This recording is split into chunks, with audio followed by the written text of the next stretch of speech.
Hello, everyone. Welcome to the Dual Access Podcast, your home for conversations with leaders in data. Thanks for coming back. I'm your host, Andy Kriebel.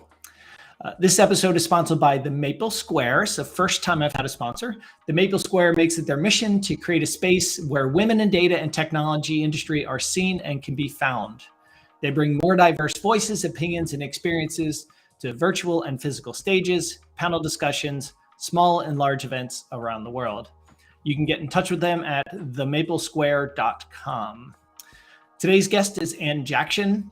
She's an all-around data rock star and one of my favorite people in the whole world. She's the founder of Jackson 2, a data analytics consulting firm, 5-time Tableau visionary, soon to be a Hall of Famer, leader of Workout Wednesday, and tons more. I'm one of the lucky few that get to learn from Ann every day, so I'm pretty spoiled that way. Ann's now the head coach of the Data School New York and is co-author of the book Tableau Strategies.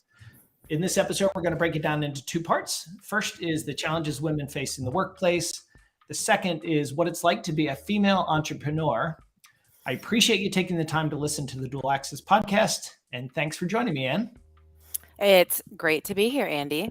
Great. Why don't we just hop right into it? What do you think helped you the most what do you think helped you the most to make a career as a woman? Oh gosh. Great question. Yeah. That's big, right? Yeah, I know. Very easy question. A couple things. I think one is just kind of always being curious about things. I've always had a really great support system backing me in everything I do. So I think that has helped tremendously. I think as well, not being afraid to try something new and different has been, I think, valuable, at least in my professional journey and the successes and opportunities that I've learned from. How do you measure those risks, right? So you've jumped out and done a couple things like starting your own business and then joining us in the data school. Those are huge risks that you've taken. How have you decided those are risks worth taking? Great question. Yeah, these are great questions. So I'm fortunate enough to not have a ton of other people depend on me. So I want to just kind of overarchingly say that because of the way I've kind of chosen to live my life, I don't have a whole lot of dependencies, which is very fortunate. Okay. So when I say it's like I don't have, maybe 3 or 4 children that I'm watching, right, or, parents that I have to take responsibility for. I'm very fortunate in that I can be very independent with my life choices. So I think that independence affords me the opportunity to, like you're saying, weigh the risks and decide if I'm going to do something. And it's not as simple as, I want to do it or not. But at the end of the day, I think that's a lot of what it comes down to is belief in myself, I guess would be a great way to say it. If it's something I want to do, confidence, just belief that whatever situation comes about, I'll be able to work through it, right? It might not be perfection, but there's a whole big range between perfection and failure. So it's really desire is does the desire outweigh the risk, and stepping into the unknown can be quite fun as well as scary, but that's where a lot of the fun stuff happens. Yeah. What do you think the biggest factor has been in that success?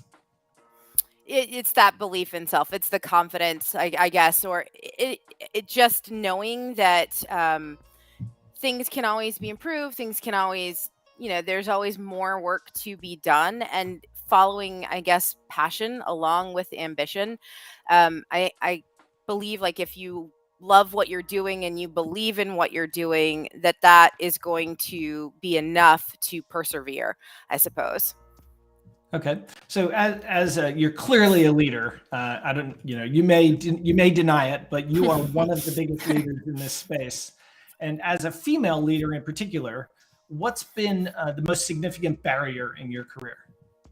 Yeah, I think professionally, so I used to work in corporate America, and I think a big barrier for me has always actually been being in a leader position. It's quite funny that you say, I'm a leader, because I fought very hard in corporate America to become someone in a managerial or people manager position. At the time I was in sort of my mid 20s, so like 26, 27. And I was trying to, I guess I would say, find the right level that matched my ambition, passion, Yeah. and expertise. And so I think it was a bit of a challenge seeing people who were more substantiated in their career trying to work with me and manage me to some degree and deal with that. So I think that's been the hardest part that I've felt was not being able to become like a manager of a thing, but it actually Right. is quite beautiful what the result was, which led me to kind of say I could probably do this in a different way and gain some maybe deeper technical expertise. So Right. basically what I'm saying is I was in corporate America, I transitioned over to consulting where I spent a lot of time becoming a very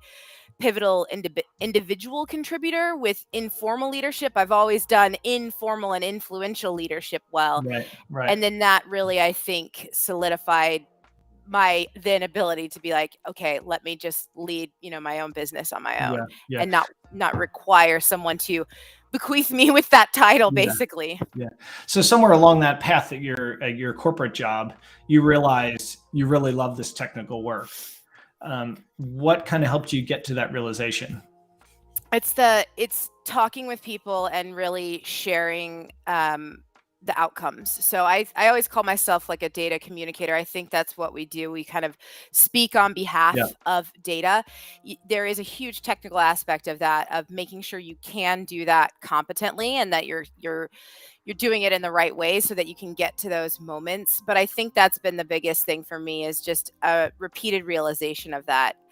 The way I got into data is exactly what that is, day in and day out. I started using data to improve my own outcomes. I used to type prescriptions for a mail order pharmacy and we got data back on everything. So I used it as a way to improve myself and the business, and that has continued to repeat itself. So I'm one of those people as well that kind of gets obsessions, like short-term obsessions, but data has been a long-term obsession of mine. So that's another key indicator that it's a good thing to follow if I haven't gotten bored of it in the many years that I've been around it.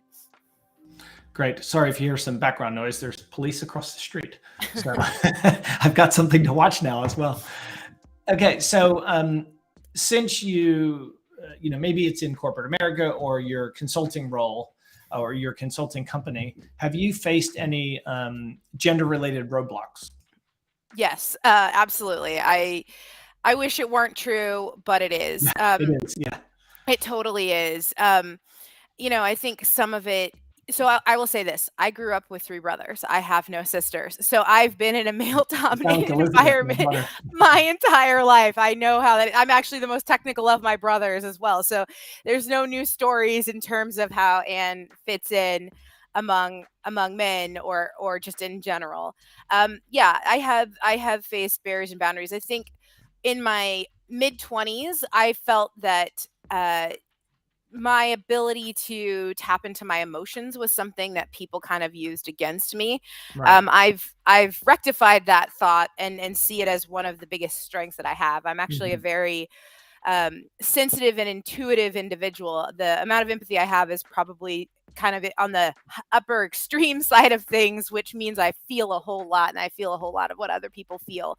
But I think being in touch with my emotions was something that early on people didn't necessarily like or saw as maybe a weakness. And then I think again combined with that whole, having a lot of ambition, drive, and motivation and not being afraid to Mm. ask tough questions landed me in a couple of situations that were less favorable. And I think how that kind of plays out in terms of roadblocks is people don't assume that the intentions are positive when some of that comes out, even though they absolutely are. Yeah. Do you think in those situations you would have been treated differently if you were a man?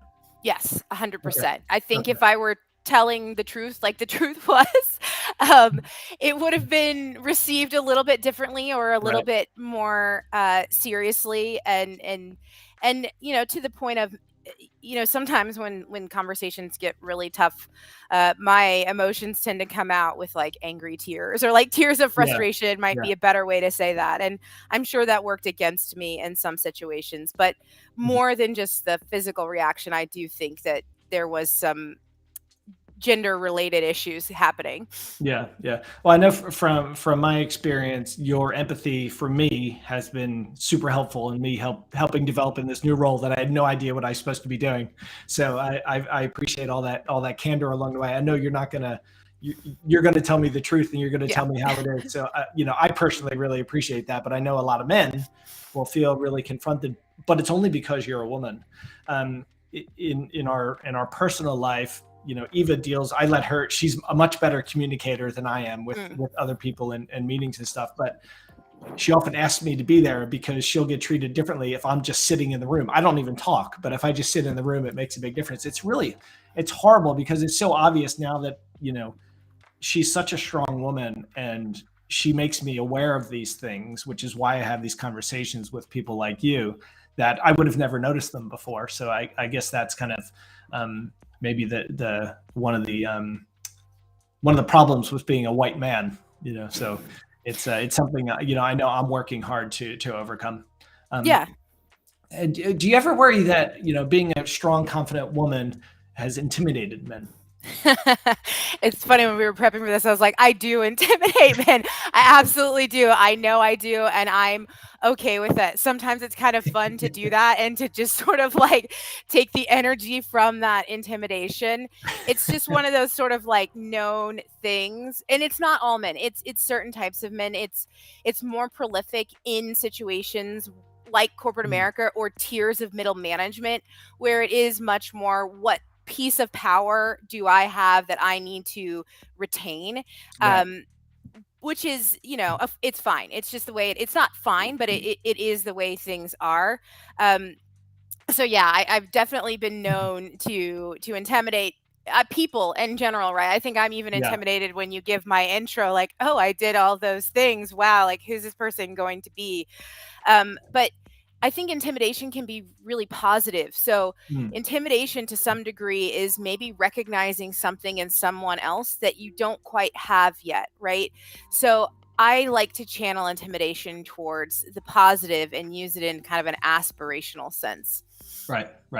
Okay, so let's say you're in a situation, maybe it's at your old job or even now, and you're the only woman in the room. How do you kind of handle intimidation? Do you ever feel intimidated, or what do you do if one of the men in the room kind of maybe intentionally or unintentionally tries to intimidate you?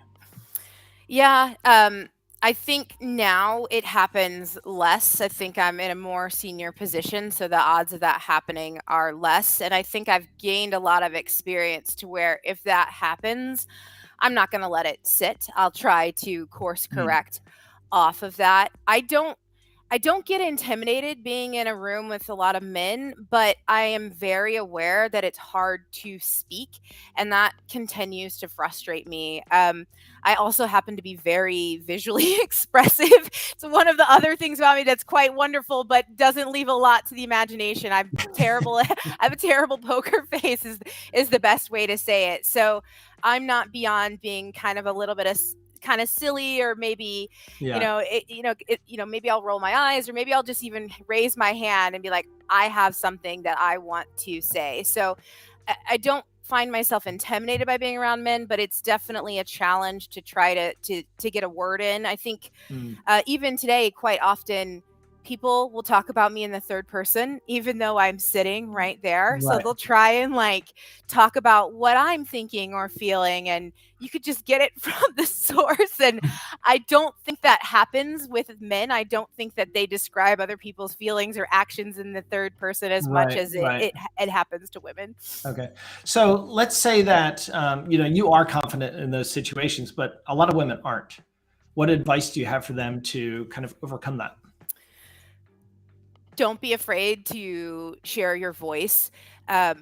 This is your life. Live it for you.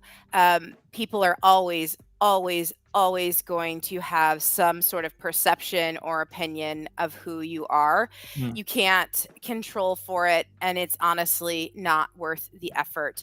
And whether you believe it or not, you saying your truth is actually very cathartic and useful for yourself. So I think the big thing that I've learned is voice it, even if it's uncomfortable, even if you're crying, even if it's there was I don't know where this was from. I heard this recently, and it was a wonderful quote that was like, say it even if your voice is shaking. We're going to have to resurrect the Who from the quote. And I think that's so relevant because you Absolutely. should still say it. Even if you can't say, even if it's not coming out strong, there's still strength in what you're saying. So that's kind of where I sit with things now. And that's what I would tell other women. I think I spent probably, it wasn't that much time, but it was still too much time in my mid-20s worried about those perceptions or things that were going to happen. And it didn't benefit anything, especially in a work environment where we're trying to improve. Like, if as long as you're saying something that is in that path of betterness, there shouldn't be any worry about doing it. And then the only other thing worth saying is if you can't vocalize it, then that doesn't mean the moment has passed forever. I always like to now, maybe if I can't get it out in the moment, say, I want to take it offline and I want to give you my thoughts at a later point, or feel confident enough to step to the side and tell someone. That leaves little opportunity for regret and remorse and gets your thoughts, opinions out. Yeah. So it's kind of like, if you don't speak up and speak out loud, you can't have a voice unless you have a voice. Right. But easier said than done for a lot of people. Oh, for sure. Yes. Yeah. Yeah. So what are some of the patterns you've noticed over the years about women at work, or maybe in the corporate environment, and things they could be doing better to advance their career? So let me kind of set the stage a bit. So one of the common things with applying for a promotion, for example, or a role is men will tend to apply even if they don't meet all of the, don't tick all the boxes for the experience, but women tend to not apply unless they tick all the boxes. What do you think? Yeah, I mean, I think I still kind of believe in that myself, that I tend to only, maybe try for things that I think I'm credentialized and experienced in. However, one of the things that I did in my career, and this is what I would actually advise women to do, and I want to say this in a very positive way, is don't be afraid to move on from a department or an organization, a company, to not think about tenure as your tenure at a place. Think about it as your tenure in a profession. Some of the best ways that I've actually grown my career is taking the experience from one place and going somewhere new. There's a huge, it's a massive amount of benefit to go see how someone else does the same thing. That's one of the reasons I'm in consulting. It's one of the reasons I feel like I am very successful at navigating situations, because I've just seen so many. I mean, we're talking about, from a consulting perspective, I've probably worked with 50 different businesses easily doing the same thing, and the amount of experience and perspective you gain from that is so above and beyond what you may gain sitting in your one spot with your one manager, blocker, whatever, or just even the subject area and the approach. So that's the kind of biggest advice I have, is don't be afraid to grow beyond an organization. I think that's actually a more common thought than maybe 5 to 7 years ago when I was earlier in my career. I think people were really into ladder climbing within an organization, and now it's more okay to like jump ponds. So that's kind of what I would say is, don't be afraid to do that. And then last thing worth saying here is, and this is very important, I've done this throughout my entire career, is leverage your job for yourself. Every moment on your job is about you and your growth. I've done that very successfully. We'll talk about it, but that's one of the reasons I felt capable of actually starting my own business, because I didn't sit idly by, even if I was maybe stuck. I did as much as I could to gain knowledge around an area in spite of that. I mean, some of that is when I worked in corporate America and I knew I wasn't going to become a people manager. I was like, fine, I'll take the tuition reimbursement. I'll get an MBA. Why not? Right. When I went on to consulting, it was okay, fine. I'm not going to be in charge of doing sales, but I can understand how a consulting organization works and learn some operational information. Yeah.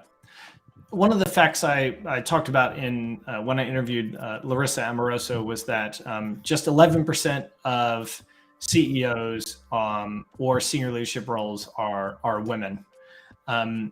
how do you think companies would benefit from having more women at the top? I think the best thing that women do, well, first they tend to be better communicators in general. I'm sure there's some science behind that, but I think what women do really well is not jump to problem solving and solutions. They give the opportunity to hear what it is, Mhm. to listen to all of the voices involved, to try to deeply understand first before acting. Right. Quite often, I think there are rash decisions or decisions maybe based on tradition or normal expectations that are not necessarily advantageous. I think women in general have to deal with that sort of complex environment more often day to day, both at home and just in other Mhm. situations, right? They don't have to problem solve on the spot, nor do they want to problem solve on the spot, because they know the benefit of taking the time to listen and understand before acting. And then I think in general there's just more equity and more openness and willingness to hear other people's voices as a result or a byproduct of it. Yeah. So speaking of leadership, then, do you have a female leader as a mentor, or are there specific women who inspire you? Yeah, I've never had like a true female mentor. My mom's been someone who's been a very strong person in my life. She and I are very similar, but we actually have completely different paths. She's Oh, I'm gonna have was to meet her. Yeah, she's a wonderful person. She and I have very similar personalities. She chose to raise a family and then do other things in addition to Mhm. that. But she's always been someone who, no matter what, believes in me and believes in what I'm doing. So that's Right. been Right. been very strong. I mean, there have been moments where I've just, called her and said, "Hey, this is what I'm thinking. Am I crazy?" Right? Like that sounds, am I wrong? Am I seeing it wrong? And she's very good at Yeah. grounding me in the truth and believing in my truth. Um, in a professional sense, I think there's kind of two people that I might point to. One would be a manager, a director I had at corporate America before I Mhm. left. She had been in that position for a very long time, and she was just the best version of a manager you could imagine. She was all Mm. about saying yes and empowering along the way. And she managed corporate politics with a lot of grace and smile, That's not which I easy. know is not easy at all, at all. So she's sort of like the epitome of the best version that you could be, and knowing how to hold your strength. And then I always believe in that statement, you can't be what you don't see. So I think someone like Anya Ahern, who went out and started her own business within the data community, is another great example of, maybe informal leadership, but being like, at least she's out and active and I can see Right. what she's doing and how she's doing it, so I can emulate or at least know it's possible. Yeah. And she's a visible leader, right? Right, So yeah, exactly. yeah. Okay, so one more question, kind of on this topic we've been talking about now. How do you think women should, or how should women support other women within organizations? Yeah, I've there's a book that I read recently. It's called The Curse of the Good Girl, and one of the Mm. things that it's a fabulous read for girls coming of age or women in the workplace. Basically, what it says is women and girls are conditioned from a very early age to be good, meaning to not Mm. um, cause a scene, not ruffle feathers, to be prim and proper. There's a lot of social norms and Yeah, expectations. yeah, And then there's a more insidious side that relates to how girls interact with each other, which is gossip and right. not being able to, and it's born out of not being able to confront people, because that is conflict, and conflict isn't prim and proper.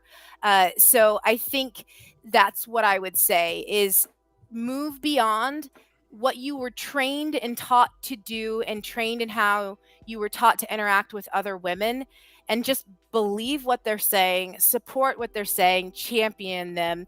If you don't believe what they're saying, or you have an opinion that is alternative to another woman, do the right thing and Mm. confront that person about it, as opposed to being competitive or voicing that concern to an unrelated third party. So I think that's kind of the biggest takeaway I have. Read the book, The Good Girl, because it's fantastic. It literally is. It clarifies a lot of things as to why we are the way we are, at least in sort of Western cultures. I'm not sure about Eastern, but certainly for me, it explained quite a bit. And then anytime you see some woman doing some good thing, tell someone else about it. There's no shortage of cheerleading and championing that other women need. Even if it's a simple liking, thumbs upping, I saw you, that can be the difference between someone's good day and bad day. Yeah. And hopefully, because I think more men are becoming aware of these social stereotypes that we're putting on women, and women are more aware of how they're doing it to each other. Hopefully, as the next generation becomes parents and stuff, we'll start to see less of that along the way. And that's just going to improve society really in general. Yeah, I'm really happy with the gender fluidity that's happening right now. I think that's going to be extremely helpful for the next generations. Yeah. Okay. So I'll put a link to that book in the description if you can send it to me, and I'll make sure people can order that book. Okay. Okay, great. So let's move on to our second topic, which is your business. Yes. What inspired you to start your business? Two things, really. So before I started Jackson 2, I was working at a large consulting firm. I was a solution architect. So I was as high as you could get being an individual contributor. Right. Part of what I saw was how we were selling what we were doing didn't align with my values as to the why. Right. So that was, I think, a big part of why I thought there was an opportunity to do something differently. The other one is actually, I was quite engaged in my local Tableau user group. And I knew there were a lot of small to mid-sized businesses out there that didn't have access to the type of work that we do, which is really unfortunate, because one of the best things about what we do and the tools we choose to use is they're agile, they're nimble, they're small, they don't have to be big things. Right. So I think it was really the combination of those two things of the work I'm doing isn't matching the value of what I want to do. And I think there's this underserved community or population of businesses where there could be a lot of growth. We could kind of tackle it from a different angle. And that was, I think, sort of the genesis of it. The other one, and this is more to the point maybe, is that I was complaining a lot. I don't like complaining without action. And my husband, Josh, literally was like, you need to either do this or shut up about it. So I kind of had to do it because otherwise I wouldn't be allowed to complain about it. That's a good way to think about it. Yeah. I mean, it's true. Like, you can't, if you are just going to talk about it and not change it, you're sort of just spinning your wheels on nothing. And I know it can be hard because you can just kind of be lost in like analytical thought, and it can be fun to sort of think that way. But if you're truly standing for what you believe, and that's what it is, these are core values. If this is core to my value system and my beliefs, it is almost required. Like, I have to act. And that's kind of where I got. And that was sort of what was the tipping point, I suppose. Yeah. I guess, that goes back to, just your job in general, right? If you're complaining about what you're doing or a person or something, and you don't address it, then what do you expect to happen? Right. It's not going to magically fix itself. Right. Yeah. Okay. We talked about this before, but I think it's worth reiterating. Were you scared to go out on your own? No, which I know sounds surprising. Like, I was personally, I'd be terrified if I lost my job now. For some reason, Tom says, Andy, we don't need you anymore, and I had to go figure out my own thing to do. I think I could figure it out, but I'd be crapping myself trying to do that. Yeah, I mean, I think the worst part for me about going out on my own was breaking free of the idea of I'm like a slave to my calendar of what Right. already exists in the day to day, and having, I think, whatever, a mechanism, a boss, a person who I have to answer to, right? There is a task Mhm. list that someone somewhere has defined. And yes, I've signed up for those things. So that's probably the scariest thing. I kind of thought about it whenever I did decide to start my own thing. So first of all, there was very, very little planning. It was literally like, you need to move forward. Let's make a decision and let's just Mm. go with it. I think that was probably the better. It was also the more authentic way to go about it. I didn't want to be building something and there be any sort of like competitive issues or to result in litigation. So I think to some degree I kind of had to go forward as soon as I sort of made that judgment call. But to the benefit of myself, when I did make that choice to kind of go independent, I wouldn't say I was flooded, but people immediately came to my support and side and began that Mm. process. I didn't have a plan of like, yeah, here's client number one. Right. Client number one found me. But I also knew, and this is going to sound kind of silly, but I could go back. That's the thing that people forget to tell you is you can always go back or you can go Yeah. somewhere Yeah. better as a Yeah. result. Yeah. It's not like you are opting out forever. It is at the very least you're taking a break from something and then you're realizing more of what you do want to do and what you don't want to do. So I didn't have a whole ton of fear there. And again, I can't underscore enough that that's not the same for everyone, because I don't think everybody has the Mm. financial stability or the independence, the Right. luxury I Right. have of how I live my life as the Yeah. sun comes totally through. I can see you look very angelic right now. So thinking back, so you just mentioned how you could always go back, and a Yeah. big part of that is not burning bridges Yes. at your previous roles. These people need to be your references. Yes. For example, people your old company may have referred Yeah. you to customers that they know of, but all those sorts of things. So it's so critical for people to not burn bridges when they leave a company. So if your boss isn't upset that you're leaving, then you probably did something wrong while you were in your role, right? Yeah, that's fair. And I think it's worth saying, like, I know one of the toughest bosses I had, he and I did not get along. And I felt like he was exactly what we're talking about. He was very put off by my natural ambition and desire for Mm, excellence, for lack of better terminology. right. Um, Probably about a year or two into running Jackson 2, he reached out to me and asked for my help.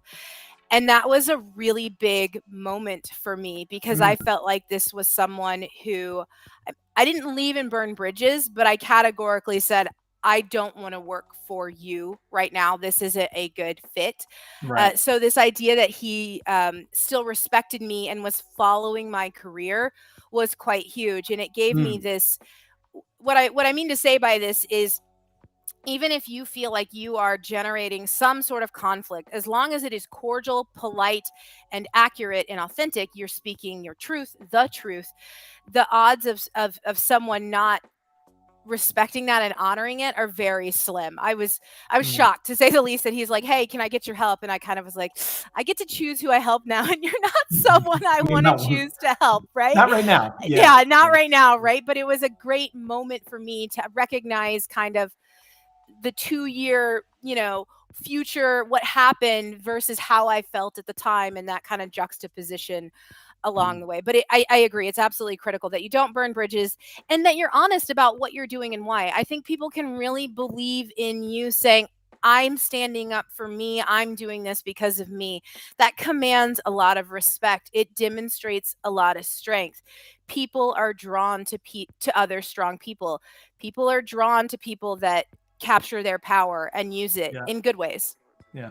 A couple of things that have been really influential to me is, you know, I love, I've had two bosses, or three, actually, three in a row before coming to the information lab, that when I told them that I was going to leave, they said, you absolutely should leave. This is the perfect job for you. You need to go do this. And that's a sign of not only a good boss, but a good person. Yes. They want to be. And another small thing that I do is I know when all of their birthdays are, and I just send them a text message on their birthday. and just say, hey, so at least once a year, I'm keeping in touch with them and saying, hey, I hope you're doing well. Happy birthday. Have another good year. I see you're doing well. That kind of thing. And it's something super simple, but it means a lot. So, it's, I don't know, something that works for me. No, I mean, I think that's totally valid. Like, we're all people, right? Like, we're very complex people. And so when we compartmentalize it down to like, this person won't give me a key to won't give me a password to a database, you're distilling them down way too small when there's so much more to them. So I think that's a really wise tactic. And I think it demonstrates how you see people holistically. Yeah. What are some of the mistakes that you made along the way, kind of when you started your business, while you were running your business, and what did you learn from those? Yeah, mistakes is tough. I really don't like saying mistakes or like failures. There are some maybe curves. detours. Yeah, detours, much better. I think this is going to sound maybe kind of silly, but I wish I hadn't started working. Like, I wish I hadn't got a project as soon as I got a project, because it robbed me of the opportunity to really clarify a strategy early on. Right. There was, of course, like a little bit of an itch of like, okay, I've got to do something. And I actually like to do things. Like, I love to work, right? Like, that's what I want to do. I want to contribute. So I think that was maybe something that, looking back, I probably would have just afforded myself more time to just restabilize and think through what the next thing was.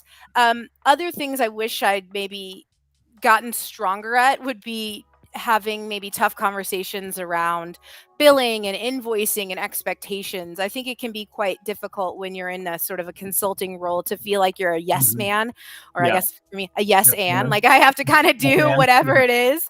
And so not maybe exerting my boundaries or barriers as much as I probably could have now that I was in that position. Right.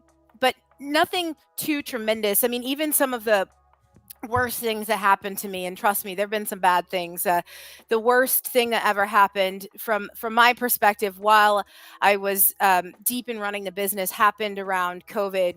We had a small retail chain based, I think they have shops in California and in New York City, and we were helping them with retail analytics. We started this project, I want to say probably December 2019, and then March 2020 hit, and they were hysterical. Basically, we're talking, it's a $200 shirt. They've been closed down. They're not they're not an essential business, and they had basically gone, they were hysterical with what they were going to do. The output of that was that we were helping to build out reports to kind of define what this business was and how successful it was being, and they weren't satisfied with what they had at the moment, so they refused to pay. They just flat out refused to pay in general. The regret I have with that, or it's not really regret, it was a tough time. To my credit, I spent a lot of time trying to understand the problems and to rectify it. After about the third meeting, I realized there was no rectifying it, that they were just they weren't going to pay. Yeah, they weren't going to pay. They were going to complain. They felt slighted in it. And I knew I could react in one of two ways, which was let it go and kind of move beyond that, or fight it back. And for me and for them, I think it made the most sense for me to just let it go. But it was a great learning moment. I think there were clear signals that was going to happen. Meaning, if people aren't good at paying you on time, stop giving them anything. But that was a very tough moment, but there was a lot that I definitely learned from as a result. And I think a big piece of that is, and these are where I think a lot of my detours happen, or where I get myself into trouble, is tying my self-worth to the success of the business or a project more than it should. They're two completely independent, unrelated things. I mean, in particular, self-worth isn't something that you gain or lose over time. It just it's not even a real thing. I very much believe that if you want to say you have 1 unit of self-worth and you always have 1 unit of self-worth, say it, or you can just lose the idea of self-worth and ego altogether, which I think is a bit challenging for us all, but not to feel like that bank, grows or falls based on actions that are quite often outside of your control or are influenced by people that are outside of your control. It's inevitable when you run a business that somebody's not going to pay you as well, Yeah. right? You're going to have that experience at some point while you're running your business. So you just have to use that as a learning opportunity. Yeah. So Josh joined you as a business partner somewhere, sometime after you started. What was it like to work so closely with him? Because you hear a lot of horror stories about, couples trying to run a business together. Yeah, I mean, Josh pretty Yeah. well. You've met him. I think people tend to call us inseparable, which I think is very appropriate. He and I have been together since I was 19, 20. So we're talking 17 years. I've spent my entire adult life with him, and very similar. He's a little bit older than me. I'm doing the math in my head. Hold on a Yeah. second. Yeah. So I'm 37. I've spent Okay. 17 years with my life partner. So, and 20 without, but I was obviously a kid at that point in time, or, maybe 18, 19 years without. What people don't know about Josh and I is that we work together in corporate America a lot. We've actually worked for the same businesses quite often. So it's what kind of one of my secret powers is I would go into a position. We've done this for forever. We decided very early on that he decided that I was the more ambitious and one that was probably going to have a better career. So it made sense for us to invest in me.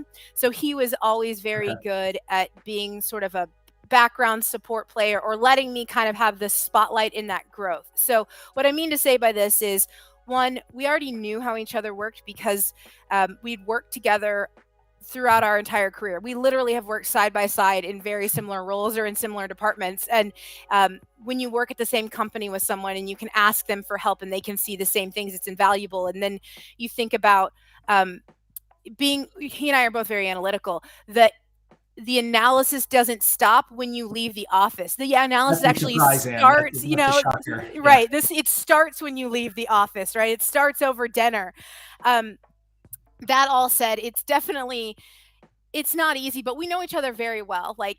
We know when it's going to get bad or tough or tense and different styles. I have high expectations. That's not going to change. It's one of the reasons he chooses to stick around in spite of how difficult it is. But I think we both said very early on. So yeah, I left. I started the business in the spring, so in April. He left his corporate job in December. He was working on his education, and then we got to a point where I was like, you should just come, we've got so much work, just come and do this with me. That was always the plan. So that I think worked out really well. When he showed up, there were some things I didn't want to do. And I was like, I just need you to take these things over for me because I'm not comfortable doing them, which was quite nice. But we always prioritized our relationship over everything else. Still to this day, it's about us and our lives, that it's our life. We're almost kind of one person versus what we might be able to achieve in a business. That's great. Yeah.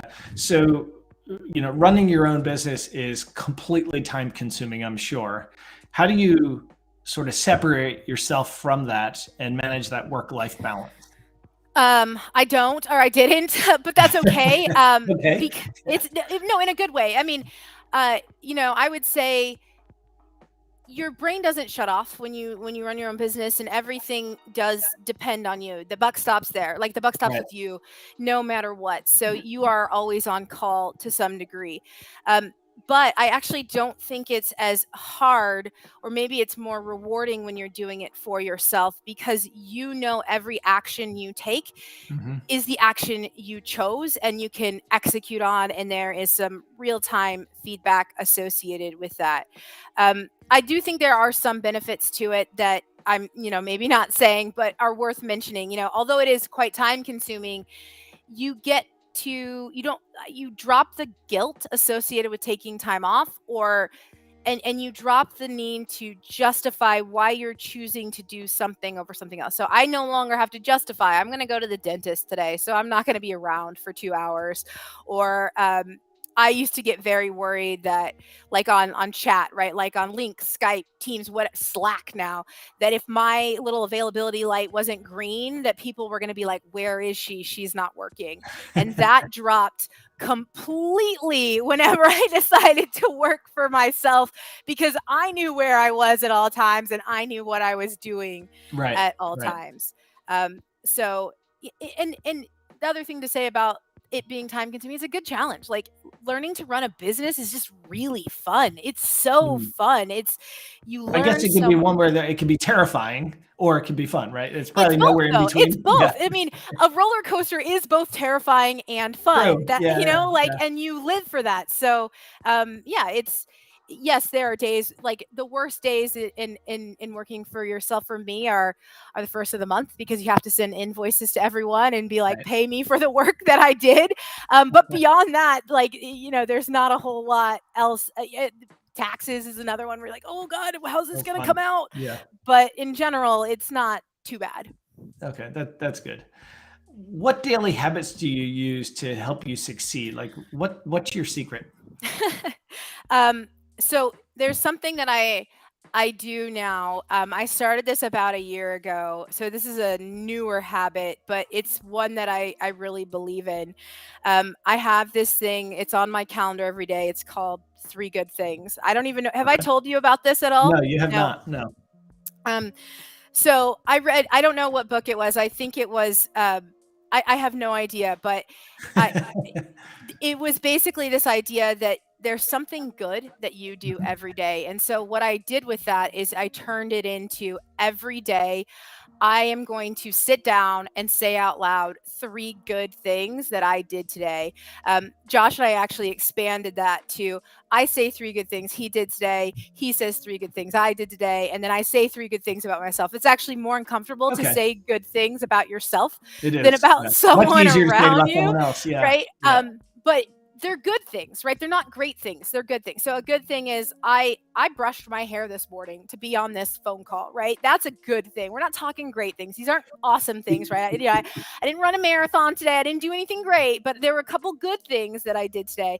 Yeah. So that I sort guess of you kind of recognize the small things too, then, don't you? Exactly. Yeah. You recognize the small things. There's gratitude. There's relationship building when you involve a partner or anyone. And it doesn't have to be like your partner or spouse. It could be about anything. I've actually made some friends do it at some points when I felt like it was a very low or stressful day. So that's something I've done. And I think the other thing this related to success is believing in yourself. And if you aren't able to believe in yourself, have people around you that know what your belief system is and will believe in you when you can't believe in yourself. Right. I go back to my mom, I go to Josh, like if I am not 100% believing what my value system is that day, or I'm feeling like it's quite tough, they're there to knock some sense in me and be like, no, the path hasn't changed. It still is this. Just keep going, the perseverance, or you get the reflection of other people that are like, I know what you've been doing. I've been watching you.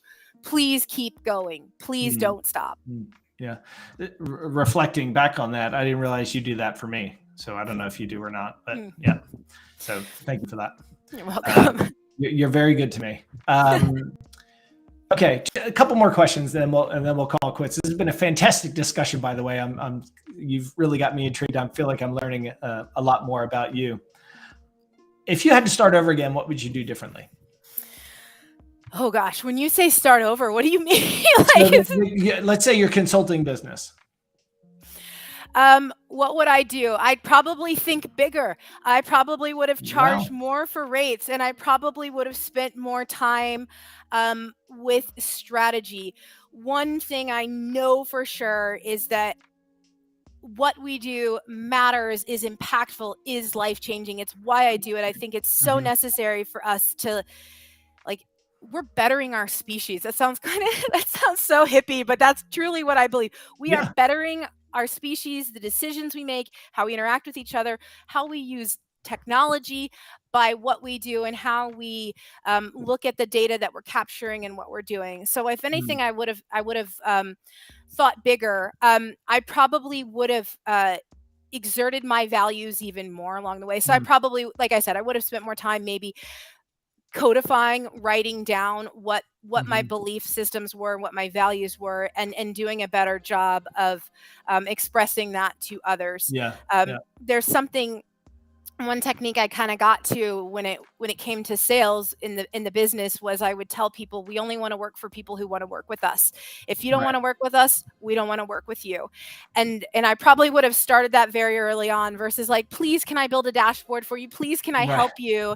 So I could gain more experience along the way. Both have benefit, but coming from a, let's make this a relationship that we want it to be, would be quite useful. And then the only other thing would probably be take a little bit more time off and just allow myself the grace of stepping away in more situations. But beyond that, I don't think there's like a whole ton I would do differently. Yeah. You've made me kind of think about two things. Everything you said there is about educating people, and societies get better by educating people. People live longer because they're more educated. People perform better because they're more educated. And that's really what you were doing in your business. You were an educator like you are now at the data school. And now I've completely forgotten the second thing. So I will, I will skip that. I should have written it down while I was thinking of it. Okay. One more question. What's next? What's your next challenge? Oh gosh. So right now, certainly teaching, coaching, building. I mean, you do the same thing as me, or you've done it for many years, building the next, I'm stealing your words, building the next generation of data professionals is the challenge on my plate right now. Yeah. I think I haven't done the best job and what I mean by that is I am capable of doing more with being that sort of active leader that we're talking about, or that sort of visible leader. I have mentioned a couple of things of what I want to do, and these are all things I have not yet done. I do want to write another book. Writing a book with a co-author, which you've done before, is one of the hardest things. I mean, it depends on the co-author, but it can be very challenging. Yeah. But putting to words what it is you think and what you want to share is extremely powerful, both for yourself and ideally for society. So there is a version of me that wants to write another book about something, very true to what we do. I've always said I want to write a book on Tableau Server because people don't like Tableau Server, and it's the engine that makes it all possible. Yeah. I also think, and I don't know when, but I would love to give myself the opportunity for like a 1-year retirement at some point, maybe. Like what happens? Right. Like a sabbatical. Yeah. Like what happens if I just wake up and I do nothing? I don't find myself bored very often. It's amazing. I will tell you from taking the sabbatical, it's amazing. It takes a while to switch off. Right. But once you do, it's amazing. Yeah. So that would be, I think, the other challenge. I don't have any grand plans, but I would love to find myself maybe, I'm 37 now, maybe early 40s, who knows, taking a year off and just experiencing life, experiencing the world. I think one of the benefits of working at the information lab with the data school is I've had the opportunity to travel more internationally, and I've gotten more comfortable with that. And so I think there's a whole big world to explore that I've not necessarily taken advantage of. Yeah. I remember my previous question. So we were talking about, things you might do differently. Would you have said no to more customers? Maybe yes. There were probably a couple that I said yes to because of what we're talking about. Those were still good learning opportunities, but I think there were definitely some situations, I got better at this later on, where I would say, nope, we're done.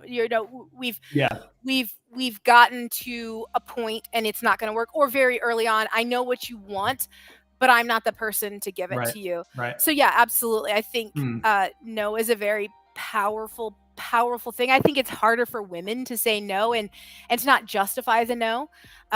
So that's always, I think, where I found myself trapped, is like, I have to have such a great justification as to why I'm saying no that I might as well just say yes, because I don't want to go through the discomfort of telling them the no and then picking it apart. Whereas truthfully, you could just say no. There doesn't need to be a reason. No is a full sentence. Yeah. No. Yeah, I'd recommend people, I'll put a link to this in the show notes as well. If you're really interested in learning what it's like to take a business that's really small and make it gigantic and kind of into its own monster, I'd highly recommend people subscribe to Stephanie Evergreen's newsletter. I don't know if you know Stephanie or not, Yeah. but her newsletter is fantastic. I spoke to her recently. She was gracious enough to take 30 minutes to chat with me about some things. So really great. Well, and thank you very much. Everybody be sure to tune in next week. My guest is Ellie Fields. You may not know Ellie, but she was one of Tableau's first employees. And I'm very keen to get to know what it was like at the beginning and how different it was to when she left Tableau. It's been about 6 months or so, I think, something like that. If you'd like to get in touch with Anne, all of her contact information is in the show notes. And thank you so much for joining me today. I appreciate you taking the time to chat, and for, most importantly, for being in my life. Thanks, Andy. Likewise. Okay. All right. Bye.